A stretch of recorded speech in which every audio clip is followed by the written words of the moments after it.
Se utiliza un hisopo y un aparato. Ese aparato mide la magnitud de contaminación que hay en un área, ¿sí? Entonces, sucede que uno viene y agarra un hisopo y agarra una parte que se ve muy limpia, muy bonita, se ve que está ya dispuesta para hacer uso de ella. Y entonces se agarra el hisopo, se frota en una área, si no me equivoco, que son de 5 pulgadas cuadradas, y esta se mete en un aparatito. En 10 segundos nos da el resultado de cómo está el área que supuestamente está ya para usar, para que podamos nosotros hacer los alimentos o cualquier situación que vaya a favor del ser humano. Amén. Pero miren, hermanos, cuando yo oía y miraba, purifícame con hisopo, miren, hermano, el hisopo va hasta traer lo más profundo, por decirlo así, del área de la contaminación que hay. Y fíjese que, digamos, en esta práctica dice que se miden la URL, que es unidad relativa de la luz. Y según los analistas dicen que para poder hacer uso de un área para hacer alimentos, no tiene que pasarse más de 150 URL, porque más ya está contaminado. No puede usarse, se tiene que lavar de nuevo. Y mire, hermano, y es increíble que han llegado momentos en donde las áreas estas han llegado a mostrar 4,000 unidades de relación de luz. Se puede imaginar la contaminación, pero nosotros sí vemos el área muy limpia, muy bonita, dispuesta a usarse. Ahora, yo me pregunto, si hubiera algo que nos hiciera un hisopado espiritualmente a nosotros, hermanos, ¿cómo saldría el resultado? Pregúntese, ¿cómo saldría ese resultado si a usted le dijeran, véngase y le vamos a hacer un hisopado espiritualmente para ver qué grado de contaminación tiene usted? Mire, hermano, de veras, es tremendo. A un compañero le hicimos una luminiscencia en sus manitas y le salió 6,000 de contaminación. Y se miraba bien limpio, se acababa de lavar las manos, pero la contaminación era tan alta que no se miraba. Y entonces cuando habla el Señor, el rey David habla, purifícame con hisopo y seré limpio, dice, y lávame, porque con el hisopo ahí se viene toda la impureza, todo lo que a Dios no le agrada. Amén. Entonces quería hacer este señalamiento, de compartir con ustedes, miren, de que nosotros realmente no sabemos cómo estamos delante de Dios. Venimos a la iglesia, leemos la palabra, compartimos, pero realmente no sabemos qué grado de contaminación tenemos nosotros ante el mundo, en nuestra carne, en nuestros pensamientos, y por qué no decirlo, el ataque del enemigo, que lo reprenda nuestro Señor. Y entonces aquí es donde nosotros tenemos que aprovechar el tiempo, hermanos. Esta semana, mire, es una semana gloriosa, porque estamos aprendiendo, estamos sabiendo qué grado, cómo podemos presentarnos ante la presencia de Dios para pedirle perdón por nuestros pecados, para que nosotros podamos, para que Dios pueda hacer uso de nosotros, hermano. Porque si nosotros vamos a estar limpios de pecado, Dios nos va a usar. Amén. Entonces, quisiera que me acompañaran y hoy vamos a leer, seguir estudiando el Salmo 51, y en este caso nos vamos a basar en el versículo 11 y 13. Amén. Entonces dice la palabra del Señor en el 11, 51. Amén. Dice, no me eches delante de ti y no quites de mí tu Santo Espíritu. Oiga, mire lo que el rey le pedía a Dios. No me eches delante de ti y no quites tu Santo Espíritu. Hermanos, yo me pongo a pensar y digo, Dios mío, en ese momento el rey David ya había reconocido él el grado de contaminación, el grado que tenía de pecado delante de Dios. Él siendo rey, él siendo hijo de Dios, él se había contaminado de tantísimo pecado. Pero él le pedía y le suplicaba, aquí ya el rey David le suplicaba, no me eches delante de ti. Imagínense, hermano, imagínense que si Dios viniera y nos viniera a ver cuál es la situación que estamos pasando o cuál es nuestra realidad espiritualmente. Hermanos, si Dios viniera y nos quería echar fuera de Él, ¿qué fuera de nosotros? Si aquí estamos por la misericordia de Dios, si aquí en esta iglesia bendita, Fuerte Ciudad Internacional, hermanos, hemos venido, yo les aseguro que hemos venido cargados, hemos venido cansados, enfermos, agobiados con tantos problemas. Pero si nosotros venimos y estamos mal delante de Dios, estamos dentro del pecado, el Señor se va a apartar de nosotros. Hermano Carlitos compartía el día lunes y decía que el pecado es apartarse de Dios. Entonces, Dios no puede, Él no puede compartir con uno si uno está en pecado. Entonces aquí el rey David venía y estaba desesperado y le decía al Señor, no me eches delante de ti, porque él ya sabía qué podía pasar, estar sin Dios. Tantas victorias que le había dado, tantas bendiciones que Dios le había dado al rey David, y por un pecado, por otro y otro más, Dios lo iba a echar de su presencia. Pero también le decía, no quites de mí tu Santo Espíritu. Imagínense, hermano, imaginémonos que si Dios viniera y nos quitara su Santo Espíritu en esta iglesia, hermanos, esta iglesia quedaría estancada. Todos aquellos proyectos por el Espíritu Santo, todos aquellos proyectos que se han propuestos en esta iglesia, guiados por el Espíritu Santo, ya no prosperarían, ya no funcionarían, no digamos en nuestra vida. Si nosotros ya no estuviéramos, si el Señor nos quitara su Santo Espíritu, mire, hermano, que fuera de nuestra familia. Si aquí nosotros venimos a adorar, a clamar al Señor, a adorar a su Santo Espíritu, y por su Santo Espíritu alcanzan nuestras familias, nuestros hijos. Amén.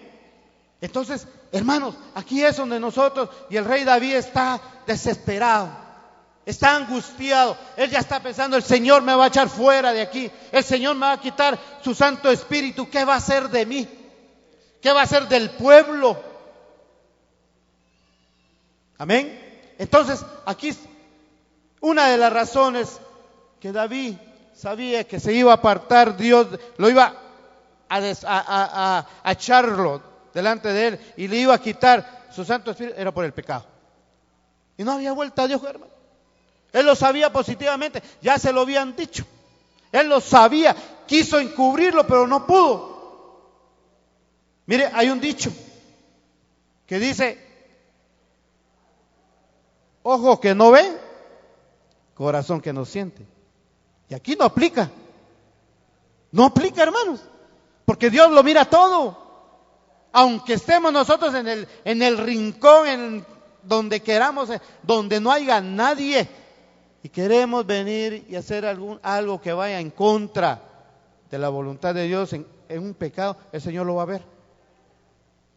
El Señor lo va a ver, hermano.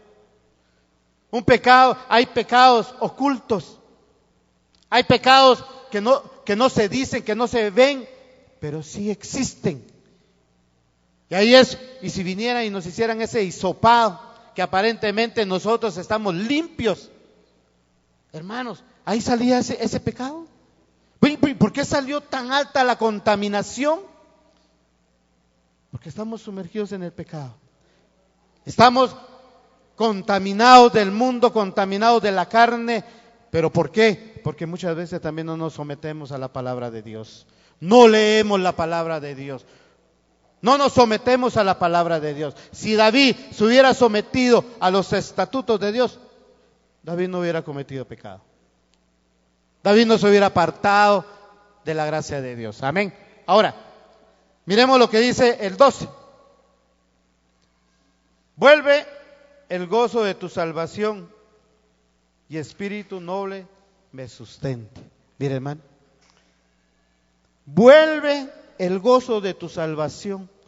David ya estaba frito. De veras, David ya no sabía qué hacer.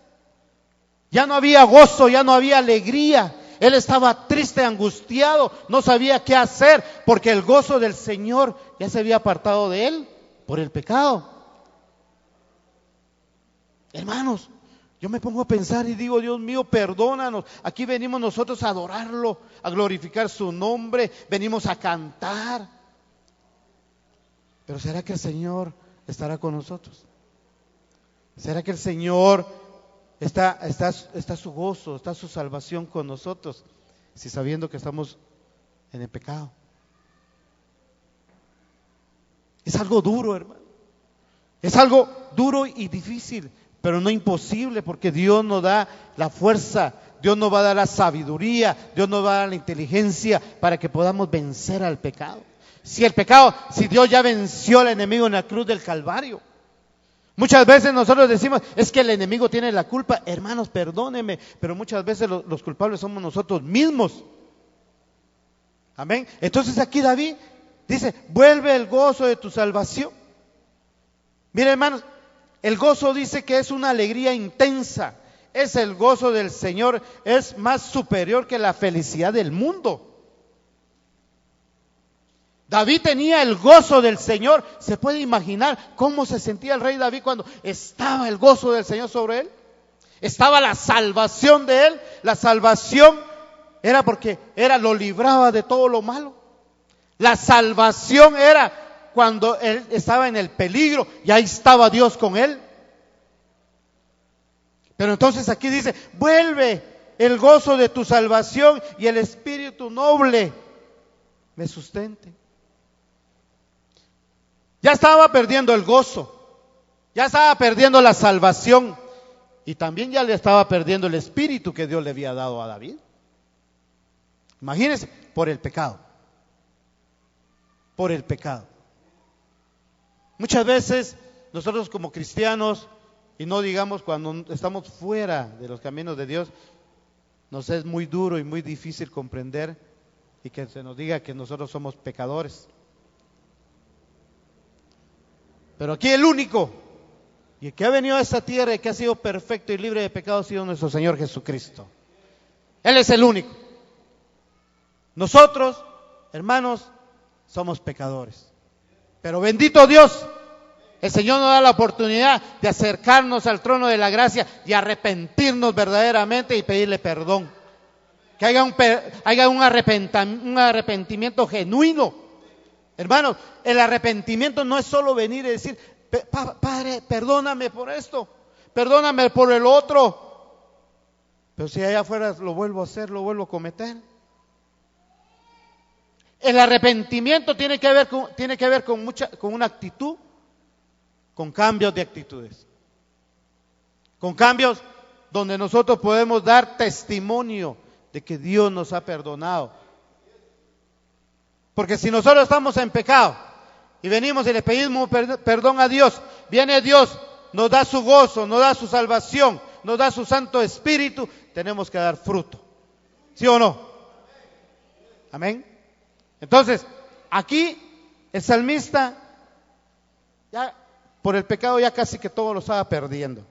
Pero por la misericordia de Dios, porque vio que en David había un corazón contrito y humillado, y Dios lo escuchó,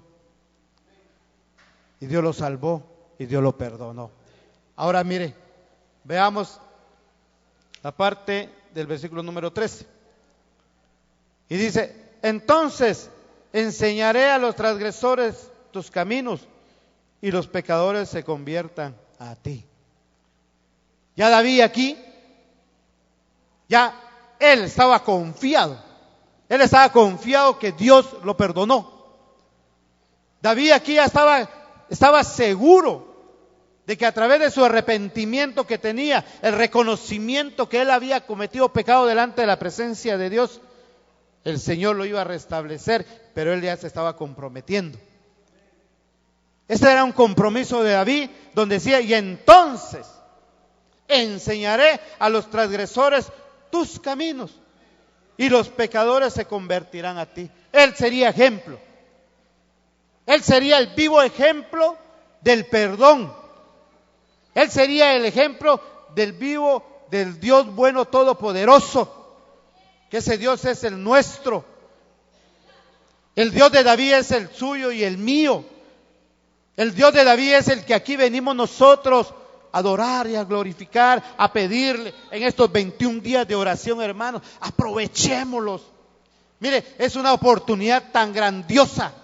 Sabemos que la oración en nuestras casitas, en nuestro caminar, en nuestro trabajo, también son grandes y son bellas, pero hoy es algo muy especial porque nos estamos poniendo de acuerdo. Nos estamos poniendo de acuerdo a orar por peticiones, por necesidades de este pueblo, y es más, por personas que no se congregan con nosotros y mandan sus peticiones. Amén. Y entonces, hermanos, recapacitemos. Aquí es donde nosotros tenemos que estar seguros que Dios nos va a perdonar. Por muy chiquito y muy grande que sea el pecado, es pecado. Pero por muy chiquito y muy grande que sea el pecado, el Señor nos lo va a perdonar. El Señor lo va a limpiar, el Señor lo va a volver, dice, como blanca lana, como nieve blanca. Amén. Entonces, hermanos, hoy en esta noche nos traía palabra el Señor, que reflexionemos, que aprovechemos esta oportunidad. Si realmente no ha salido en nuestro corazón ese arrepentimiento de los pecados, va a haber un momentito y aprovéchelo, hermano. Aproveche ese momento tan especial donde usted se va a arrepentir y va a declarar sus pecados delante de Dios y le va a decir: papito, aquí estoy, perdona mis pecados. No retires de mí el gozo, no retires de mí tu Santo Espíritu, devuélveme el Espíritu que tú me has dado. Como lo hacía David, reconociendo, humillándose, pero también confiado que el Señor lo iba a perdonar. Amén. Así que esta es la palabra que nos trae el Señor en esta noche. Que Dios los bendiga, que Dios nos ilumine nuestra mente para que nosotros veamos la grandeza y el poder y lo maravilloso y lo poderoso que es nuestro Señor. Bendito sea nuestro Señor Jesucristo, porque Él nos ha alcanzado y por Él es que estamos acá. Bendecimos esta iglesia, porque es una iglesia que está fundamentada en la palabra poderosa de nuestro Señor. Amén. Así que vamos a orar, vamos a seguir orando. Nos quedan 20 minutos, hermanos, para clamarle. Y si usted tiene algo que decirle al Señor, ahorita es el momento. Aprovechémoslos. Amén. En el nombre de Jesucristo. Gloria a Dios, gloria a Dios. Sabemos, hermanos, que este tiempo es tiempo muy especial. Es un tiempo, hermanos, donde nosotros nos acercamos al trono de la gracia. Amén.